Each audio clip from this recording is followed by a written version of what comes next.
حجام. المباراة كما ذكرت نتوقع ونتمنى أن تكون جميلة وممتعة للمنتخب الوطني. المعطيات عن الأرقام، عن الكثير من الأمور التي ميزت مباراة الجزائر والسويد على مدار تقريبا 50 سنة من أول مواجهة بين التشكيلتين. كرة لرياض محرز، البحث عن امين قويري ولكن قطعها المدافع إدكال المار أو إسحاق كين أو مدافع نادي رواندا. وصلت الكرة للحارس جوهانسون فيكتور، ثم بعد ذلك إلى إكتال المار. الضغط من سعيد بن رحمة. المناصرين المشجعين الجزائريين طبعا 1 2 3 فيفا الألجيري تدوي أين محل المنتخب في كل ملاعب العالم. رياض محرز تحت الضغط أمام كيم سيما، يتحصل على مخالفة. هذا كين سيما لاعب نادي بافوس القبرصي. لرياض محرز عادت سويدية في وسط الميدان، الانطلاقة من العياري ياسين، ابتعدت وتحولت إلى رمية تماس للمنتخب الوطني الجزائري. محمد فارسي لأنه يعاني من إصابة، كان في احتكاك مع كين سيما. شوف الإعادة، التغطية ممتازة. فلادي عوار، ثم بعد ذلك إلى ريان أيت نوري. تقارب في خطوط المنتخب الجزائري، انطلاقة من حسام عوار.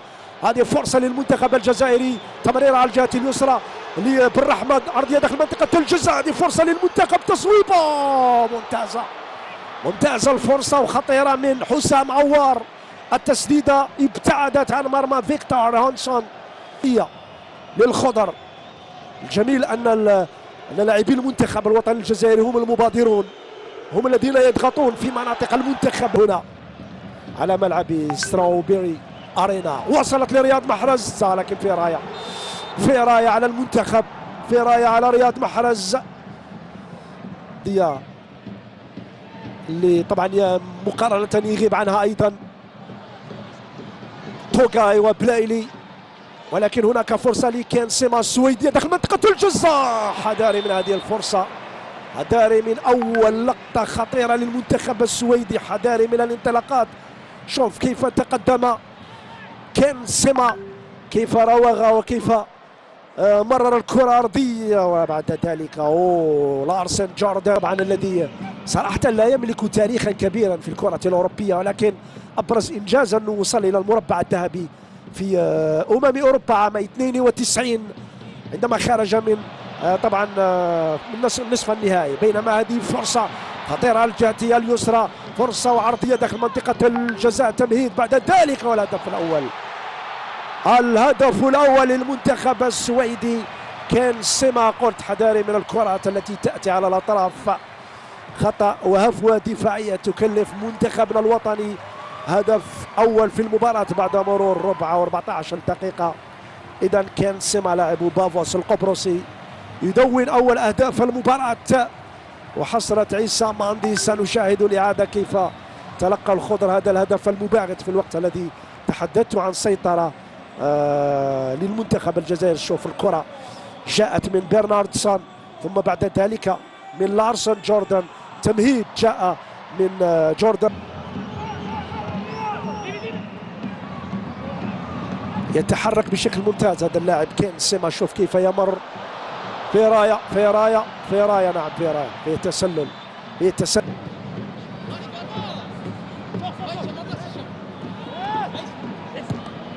لم تصل من عيسى ماندي. المنتخب السويدي يعتمد على خلق وسط الميدان. شوف الضغط من امين قويري، يضطر بعد ذلك لريان، امامه ثلاثة ولاعبين اثنين.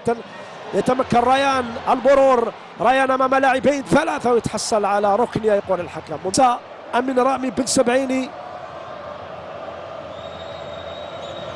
منفذة في القائم الأول، ممتاز الرأسية. يا سلام على هذه الكرة من ريان. غامر يجب أن تغامر يا إسماعيل.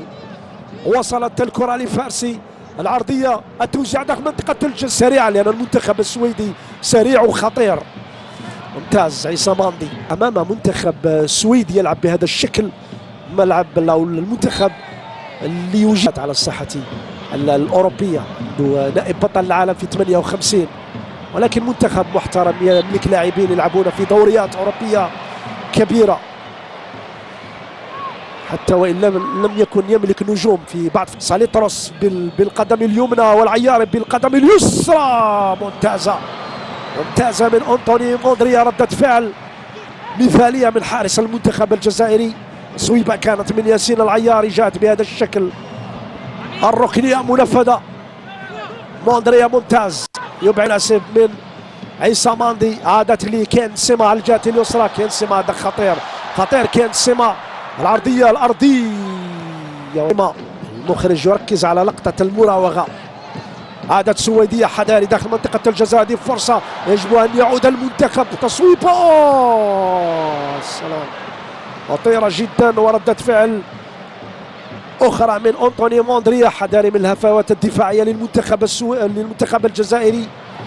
المنتخب السويدي يستخلص الكرة في مناطقنا، والانطلاقة هناك ممتازة لرياض محرز، هذه فرصتنا يا محرز، المراوغة، التقدم، يبحث عن مرور، عن عرضية، ينتظر فارسي، لكن كل المنتخب السويدي عاد إلى مناطقه، عاد كلية. شوف يهاجمون بسرعة ثم يعودون أيضا بسرعة إلى مناطق الجزائري، 48 لمنتخب السويد.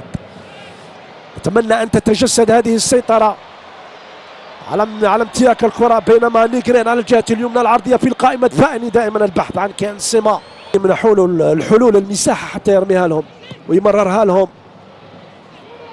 ولكن الاستخلاص قطع في وسط الميدان، عادت للمنتخب السويدي من هناك على الجهة اليسرى،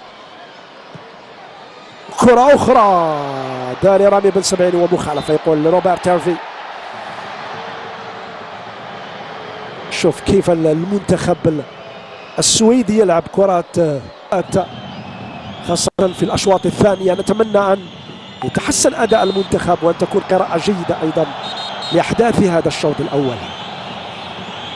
هشام بوداوي يرتكب الخطأ أمام كين سيما نجم نيس، أفضل لاعب لحد الآن في هذه المباراة صراحة، خاصة من جانب المنتخب السويدي. إلى الركنية ولا فرصة وحيدة لحد الآن للمنتخب الجزائري، أو نقول فرصتين ممتازة من بن رحمة، عادت لريان جوهانسون، عادت لكين سيما سويدية، التدخل من الدفاع من رامي بن سبعيني، عادت على الجهة اليمنى، داري من هذه الفرصة، يتقدم كين سيما بالقدم اليسرى، الهدف الثاني، الهدف الثاني للمنتخب السويدي. مجددا كين سيما يظهر امام فرحة المدرب توماسون، هدف ثاني ومن هفوة دفاعية كلفت المنتخب الجزائري هدفا ثانيا، وحصرت اسماعيل بن ناصر.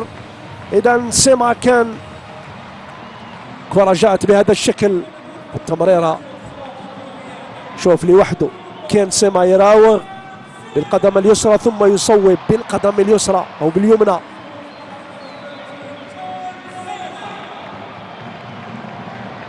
وهدف ثاني للمنتخب. نقترب من نهاية الشوط الأول، محاولة أخرى للمنتخب الجزائري داخل منطقة الجزاء، هذه فرصة والدفاع بالراس، عادت لهشام، التصويب ممتازة المحاولة، خطيرة من هشام بوداوي من بعيد، صوب محاولة رائعة وخطيرة أيضا على مري تحت الضغط، ممتازة، وصلت لعوار ثم بعد ذلك إلى بن رحمة على الجهة اليسرى، بن رحمة معزول وحده أمام لاعبين، يحاول بالحلول الفردية ويتحصل على ركن في تقليص الفارق. بن رحمة منفذة في القائمة الأول، هذه فرصة عادت لعوار ممتازة إلى الركنية.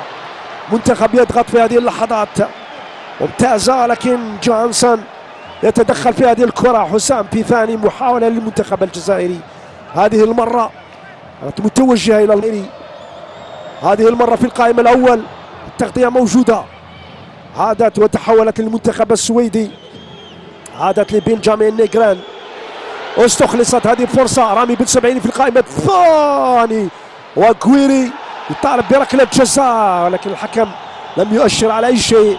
عادة الانطلاقة من جوردان لارسون السريعة، حذاري من الهجمات المرتدة السريعة، ولكن متسلل بيرهاردسن، متسلل. نعم، الراية كانت واضحة على ياسين العياري، واضح كان خلف المدافعين.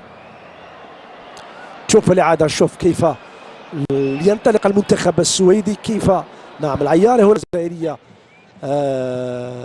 بأعداد مقبولة جدا جاءت من كل البلدان الأوروبية، وأيضا من هنا من الجالية الجزائرية المقيمة هنا في السويد.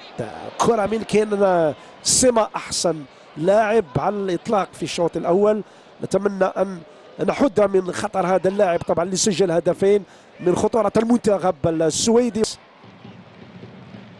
إلى سيفنسن داخل منطقة الجزاء، هذه فرصة وكرة سويدية، كرة خطيرة الطيرة مرة أخرى على المنتخب السويدي، وكرة ياسين العياري وحده. ياسين نتمنى أن نتفادى الهفوات الدفاعية. شوف وحده ياسين، أخطاء الدفاعية نتفادى الهفوات. المنتخب السويدي يتحرك بشكل ممتاز ويريد أن يدخل بقوة في هذا الشوط الثاني. العياري يحصل الحد، يتدخل، ركلة جزاء للمنتخب السويدي. تحدثت عن الهفوات الدفاعية للدفاع المنتخب الجزائري، ورامي بن سبعين يقع في المحظور، يرتكب مخالفة داخل منطقة الجزاء على أنطوني موندريا لكرة السويد، والهدف الثالث، الهدف السويدي الثالث من علامة الجزاء كين سما. إذن يسجل الهدف الثالث له شخصيا، والثالث طبعا في المباراة للمنتخب السويدي. صارت النتيجة 3-0، صارت النتيجة ثقيلة شوية على المنتخب. مخالفة ليست ببعيدة عن مرمى موندريا، التصويبة والهدف الرابع، الصويبة والهدف الرابع للمنتخب السويدي. ساليتروس رابع أهداف المنتخب السويدي، هدفان في ظرف 10 دقائق لمصلحة السويد. المخالفة مباشرة نفذت بطريقة ممتازة في منتهى الروعة. هذا الهدف من أنطون ساليتروس، وحسرت طبعا مدافعي المنتخب الجزائري، وفرحة سويدية هنا على مدرجات الملعب، ملعب ستراوبيري. شوف بهذا الشكل بالقدم اليسرى فوق الجدار، هدف جميل بتصويبة متقنة في منتهى الروعة. أيضا هدف رابع للمنتخب السويدي. صارت النتيجة ثقيلة على المنتخب الجزائري فوق في عملية البناء. أمين غويري يخسرها واستخلصت من كارلستروم ينطلق بسرعة، يتقدم داخل منطقة الجزاء. هذه كرة سويدية، هداري من فرصة الهدف الخامس، وموندريا أمام دفاع غائب كليا. هنا أنطونيو موندريا يتدخل أمام نيغران. كرة السريعة الخطيرة كانت من بيرهاردسن. شوف هنا نيغران لوحده على الجهة اليمنى، قلت أمام غياب أو انهيار. الركنية منفذة، عوار في المرة الأولى ثم عادت سويدية، والتصويبة أنه أن ترتكب أخطاء في مباراة ودية أفضل من أن تتكرر تلك الأخطاء في مباراة رسمية. أمين غويري يتقدم أمام مجموعة من لاعبي المنتخب السويدي، مرة الكرة لياسين بن زياد، فرصة للمنتخب الجزائري الفارسي، عرضية، فرصة الهدف الأول، ولكن بعيدا من ريان.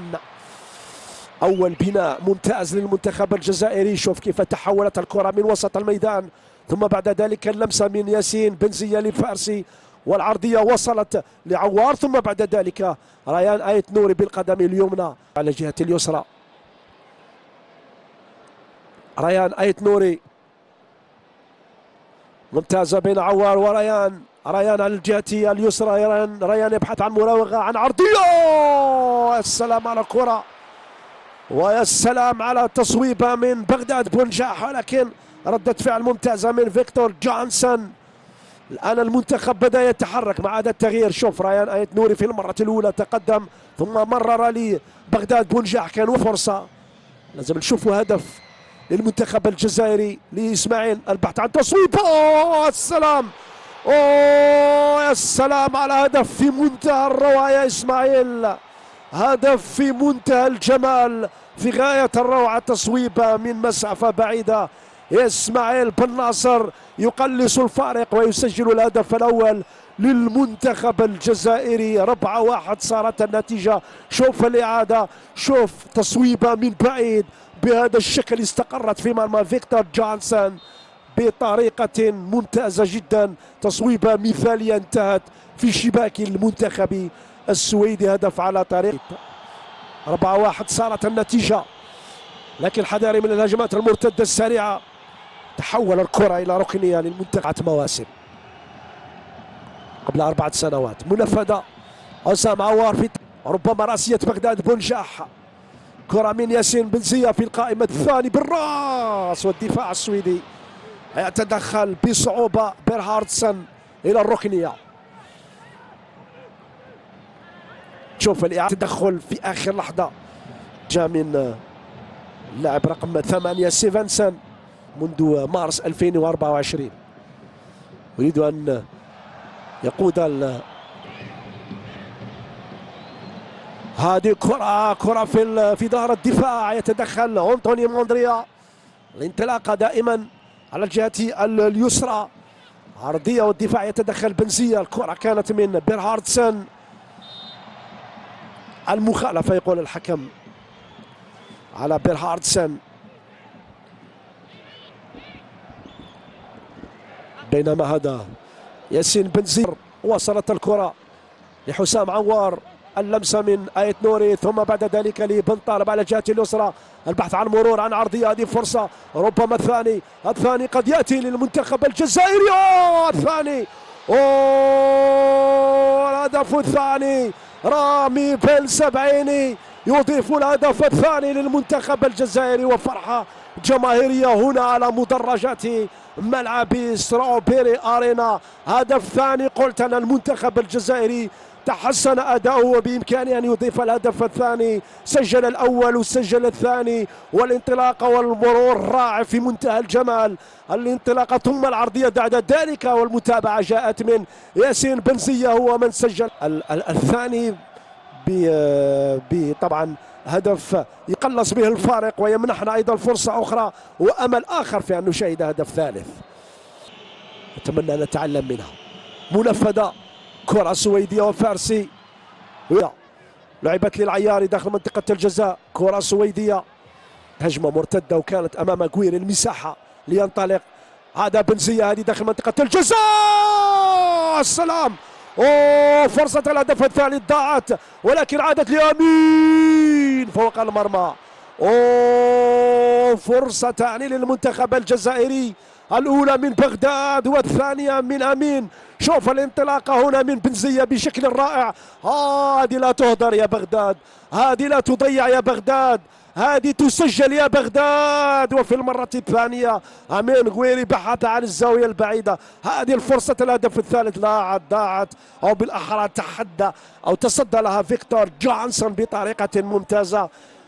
وفارش أمين غويري، هذه فرصة للمنتخب الجزائري ممتازة. أمين أمام إسحاق هين، أمين داخل منطقة الجزاء، الثالث ربما هو ركلة جزاء، ركلة جزاء لأمين وللمنتخب الجزائري، وبطاقة صفراء إسحاق حين. أجمل ما في المنتخب الجزائري في الشوط الثاني هذه ردة الفعل. ونبيل بن طالب يتقدم أمام هذه الكرة، نبيل يتقدم، نبيل الثالث للمنتخب الجزائري.